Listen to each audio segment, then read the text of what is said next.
Peace and blessings, everyone. This is actually my very first video, and I want to talk about, the African American issues and the African American experience here in America, because a lot of us are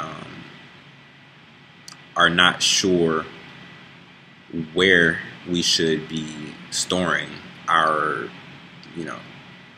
our allyship right now.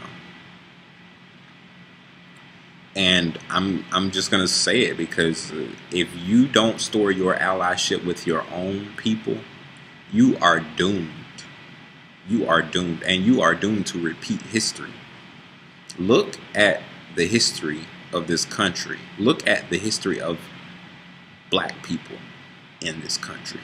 Look at the history of black people around the world.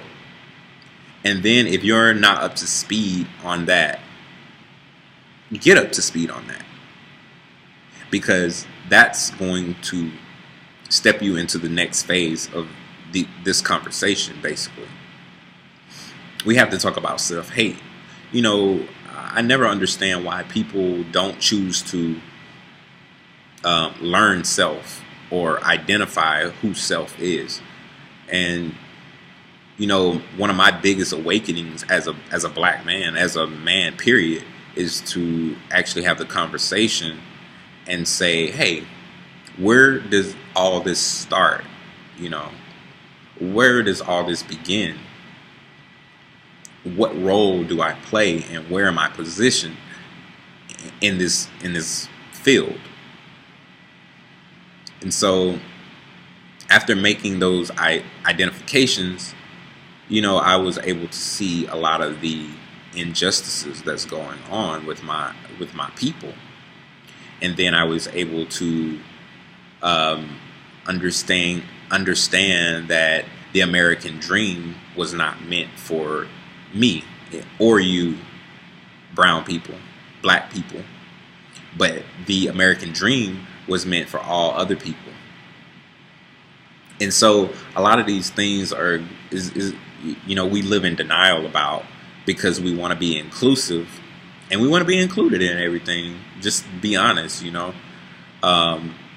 nobody wants to be on the losing team. And our issue is that we've never been put on the team. In fact, we're just someone who's occupying a seat until somebody else takes the position. And the thing is we've never, still to this day in 2017, we haven't decided to have our own teams. And when I say have our own teams, we should have our own organizations. We should even have our own government. Every other group of people has a native land, and I don't want to go too deep into that, because people are going to connect us to Africa. And of course, we have African blood, and all people did derive from Africa. That's just not exactly the point of the topic that I'm trying to get to. I'm actually trying to say, within the government, within the structure that we're in right now, where we are, we have to do what we can where we are. And that means that if we are living here in America, under the American soil, under the American law, then we should have our own government. We should be one entity. One power should check another. We should never be completely dominated by powers to be. And that's the society we live in today, that we are dominated by those powers.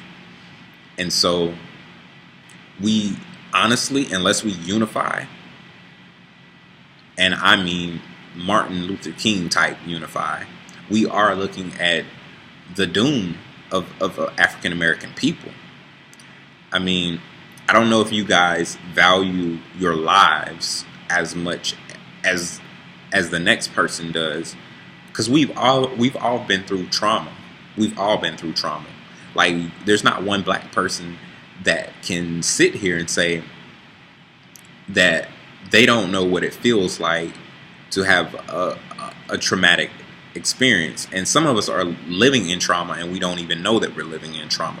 This is how serious, in depth that really is. And trauma is generational as well.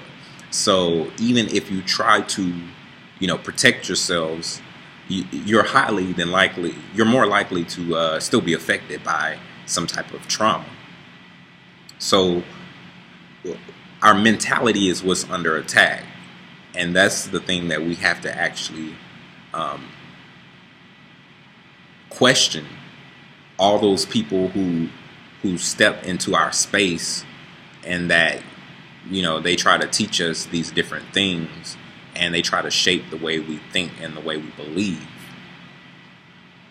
So going into self-hate, it's really a really deep issue, and it's not just one thing. It's not just dating outside of your own race. It's not. It goes further back, to your parenting households, and a lot of things is the older generations. They kind of beat us down a little bit, because they take the same stereotypes that are put into TV, that are put into music, that are put into all these things that cater to the black communities, and they actually they repeat those things to us, and it becomes their reality, and it becomes our reality. And so we walk around believing that our only way to make it is to be a rapper, is to be the next best entertainer, to be the next best sports player. So instead of throwing books in front of our children and giving them the mind and solidarity to think for themselves, we actually give them a football, a basketball, or some type of thing within our own thinking, and we give them that. And we tell them that this will get them prosperity, and it's simply not true. America is always looking for token people, and we have been chosen to be a token people. So unless you're in the group amongst the few, you won't be one of those token people. I guarantee you won't. But anyway, our unity is what's going to break this spell that we are under. I was just at the mall today, and it's a Saturday, so there's a lot of people there, and it's basically packed. And so I'm seeing all these brown and black and caramel and different shades of brown, all these beautiful black people in the mall, right? Spending. They got to have the next best this and that. And we have to ask ourselves, what are we compensating for? What in our lives are missing that this particular item is going to bring us joy? And it's going to heal us, and it's going to make us whole, and it's going to make us feel American. Once again, family, that's the propaganda. And we don't see it, but the thing is, if you don't know what another person has going on, then you'll outwardly make your own impression of them. And I think that's what we do to our other communities of people. We only make outward expressions. We only make outward identities with these people, because they have a nice house, they have a nice car, they have a nice plot of land. So we say we need a nice house, we need a nice car, we need a nice plot of land. And so what we don't talk about is the unequal wages that most Americans will die fighting against the wages that African American people against the wages that African Americans are making. If all of America just said, hey, I'm going to start paying you guys between $10 and $15 and see what roads other Americans take, you know, they wouldn't settle. They wouldn't settle, and it's been proven they won't settle. There's many accounts that shows it, and we are on the other end of that, where we are willing to settle. And I understand. I have a lot of respect for my people, per se, and I understand what we went through, and I understand that those times, you know, we did the best we could, and a lot of us still are doing the best we can. But there are a remnant of us that, man, we are not getting on key. We rather entertain ourselves with sex, which is a big stress reliever. If you know anything about, you know, sex that's another topic for another day, but it is a stress reliever. And so we just have to kind of stand back and think about what's really going on around us, because ultimately we are delusional. We are delusional. We don't.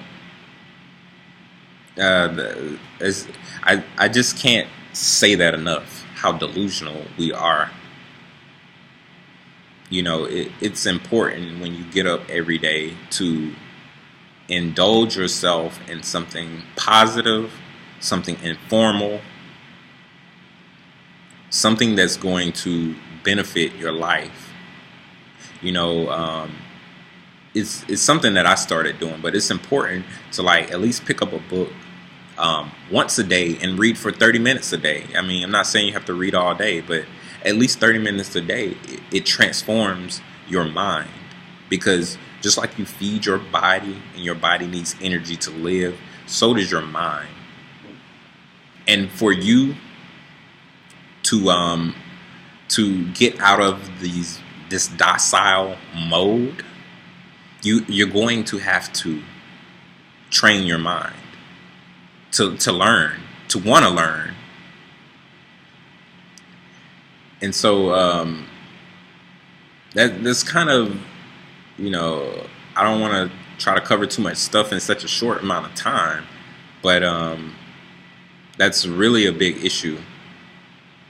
And I understand that you know, money is not what completes us, but it is what sustains us.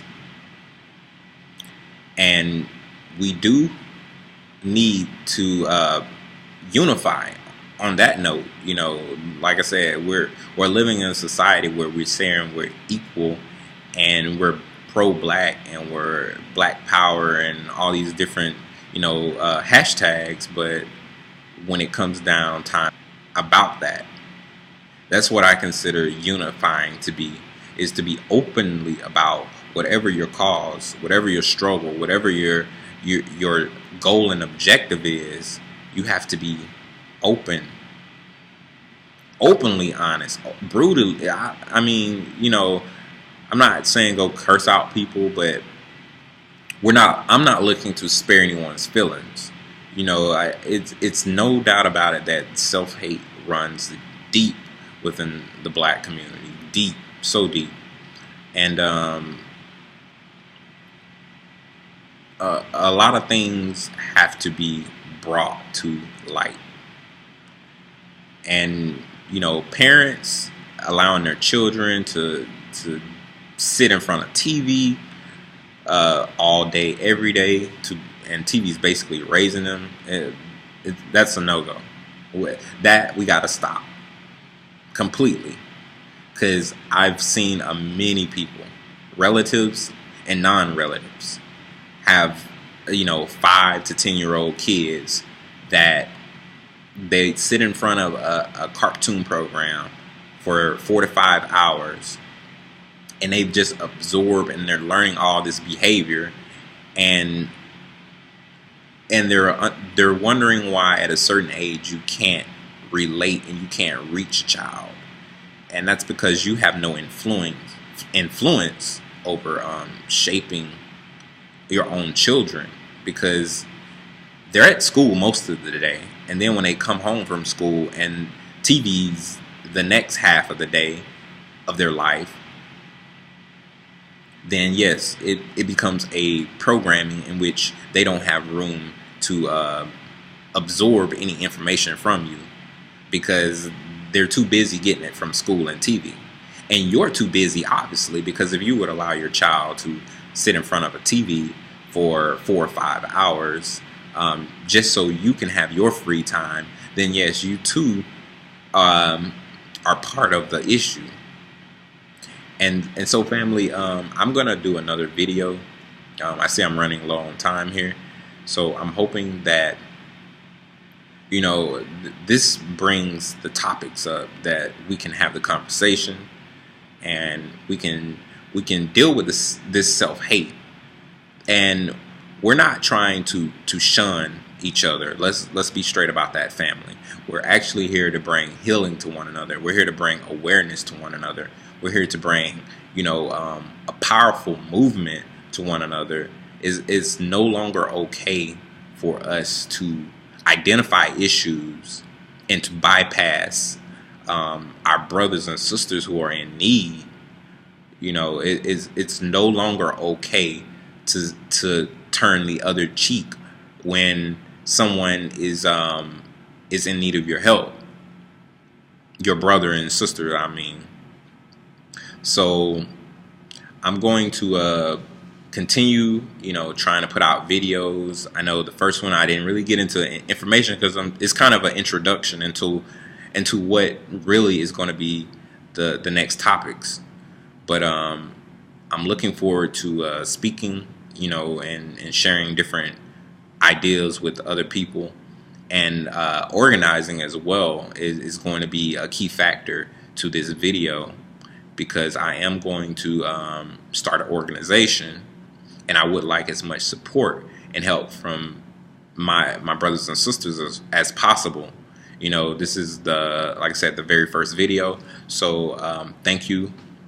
If you could like and share and tell someone about it, and hopefully, there's many more to come. And thank you. Have a good night.